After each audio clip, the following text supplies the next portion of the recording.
Susan here. Today we're going to put together a top that I'm going to show you how to make the pattern of in the next video. And here's my longtime seamstress Hung, and she's going to demonstrate how to put this top together and every step of the way. So let's get started. So here's the rough sketch of my kimono top with a gusset. It has contrasting piping that I've put on it for decorative view, and here we go. Let's get started. Okay, the first step is to take the shoulders of the front and the back, right sides together at the top, and stitch a 1/2 inch seam allowance along the top part of the shoulders on both sides. Don't forget to backstitch at the end. Then you must serge it so the raw edge will not fray. Now I want to show you the gusset. It's a triangle piece that has to go in the slit of underneath the arm of the kimono top. You take the triangle right sides together after you slit the top underneath the arm, and then stitch a 1/4 inch seam allowance and trying to catch both edges. You go all the way to where the triangle has the edge, and when you get to that point, you want to make sure that your needle is down, catching both of them. Then you pivot the triangle to the other side, making sure you catch both sides. If you have to use something to help you make sure you have both of them together, then do so. And then stitch on that side, catching both of them and taking at least a 1/4 inch at the edge. This you have to do on both sides. Once you do the other side, you carry over the slit to the other part of the triangle, and then you catch that and stitch that together. Again, it's about a 1/4 inch seam allowance. This point you want to go where the V ends and the pointy part of the triangle is. Again, you have to stop at that point when you get there, and then make sure that the needle is down while you are pivoting to catch the other side. So the needle is down, you're taking it from underneath, and then after that you stitch the side seam. That'll end up being a 1/4 inch seam allowance because of the gusset seam allowance. Once you finish that, you have to do the same thing on the other side. Okay, since we have a contrasting binding all along this top, we're changing the thread to orange to match the binding, as you can see. Then we're going to be encasing this slit in the back neckline.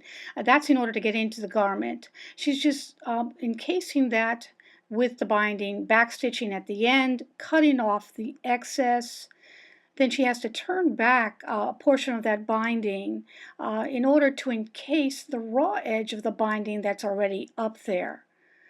This way we can encase the rest of the neckline, the back neckline as well as the front neckline with the contrasting binding for an accent, as you can see. And here is the end. She's turning back a portion at the end in order to encase that edge of the end of the binding on the neckline, as you can see right here. Okay, here comes the hard part. Now we have to encase the gusset and the side seams. So every part of this triangle with the binding. So she's taking the 2 layers of the binding and trying to get as much of that inside the seam allowance inside of the binding in order to encase it so it will not unravel. It's also used as a decorative point, something unique to see inside the garment as well as having a multi-purpose of being able to encase the raw edge. Now she's cutting off the side, and she's going to go ahead and do the other portion of the triangle and the side seams. She's also going to be encasing the triangle so that it is all in one. So have a look at this as it's going. Okay, this is fast motion, showing you the encasing of the gusset and the side seam on both sides of the triangle, on both sides of the top. It is difficult to do. It is my decorative point. You may, if you cannot just do it the way she's showing you, it is okay to base this binding on the seam allowance prior to sewing it and then sewing it down and taking the basting out. That is perfectly acceptable. She's a professional. She does this very often, so she doesn't need pins or binding or basting stitches. But do not be weary if you do need to do that with a basting thread. Okay, she's just finishing it up right now at the side seam, and then we're going to show you how to do the hem. Okay, so here she is. She's finishing it up. We're at the end of the side seam, back stitching, cutting off the edge, and now she is starting to prepare the side with the binding, encasing the hemline of this top. She's going to go around the curved edge of the front and the back of the top, again encasing it with the binding, the bias binding that you see right here. She's manipulating it with her fingers again. You may be able to put pins, or I would suggest base threading it so that it stays and you can then have a very smooth transition in the sewing process. But this is a professional technique. This is how they do it in the industry, but it's perfectly acceptable to have it basted.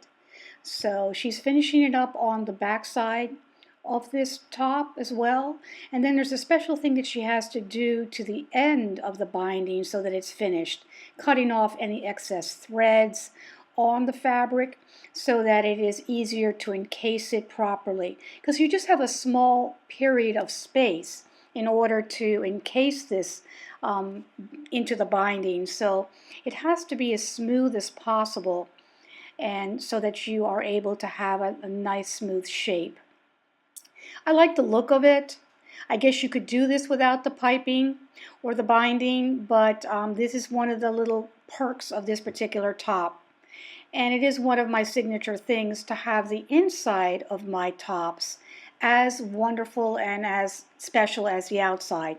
Here she's marking it where the end is, and she's marking the other side where the end is. And then she's going to sew them on that marked line, opening up the entire binding. She's unfolding the entire binding, and she's going to sew that straight first. And she's patiently opening that up. You can't really see completely. And she's going to back stitch it. And then she's going to cut off the excess. And then she's going to turn it, fold it back, and so that she's having the inside nice as well as the outside, and she's going to back stitch that so you have this clean look. She's going to encase the edge of the remainder of the hem so that we have a nice clean finish of the binding. Now she's going to top stitch that little spot that's still remaining that has to be stitched, and here we go. She's almost finished with this top. And I will tell you, the taping of this, it took about an hour to do this. So don't beware if this is going to take you quite a while to finish this top. She's cutting off the threads. Now we have to do the sleeve. So we're putting a gathering stitch, on the arm of the sleeve so that we can put the cuff onto that portion. She is now, with the cuff, sewing a 1/2 inch seam allowance. The cuff has a interfacing on it that was already pressed on.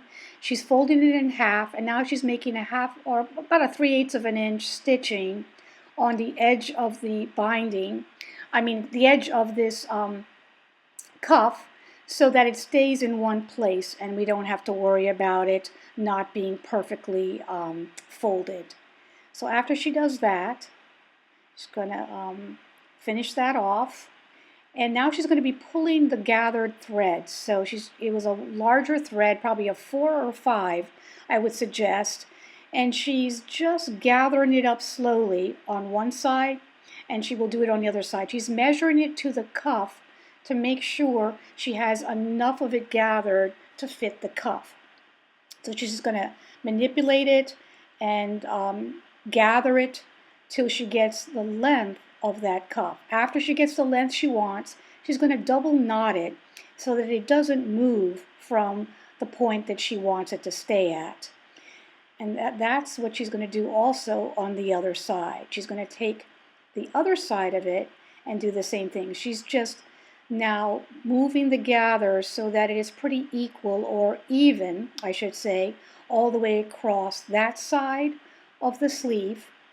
And she will then again do the same thing on the other side. She's just manipulating the gathers there, as you can see. Okay. So as she's fixing this up and she's eyeing it, she's now going to take the thread off the other side and she's going to pull it slightly, very slowly. You can't do it all at once because it could break. And she's just maneuvering the gathered portion so that it is equally or evenly spread out along the entire part. After she does that, she puts the cuff on top of the gathered area and she's going to sew that. There's your finished cuff. Okay, the last step is putting the snaps on at the neckline. And so this is the finished part of this top. Okay. All right, everyone, thank you for watching this video. Check out my website, which is susanelias.com or eliascouture.com. Subscribe to my channel, which is Susan Elias Couture, or click on the little subscribe button below and ask me a question because you know I'm going to answer it. Thank you. Bye-bye.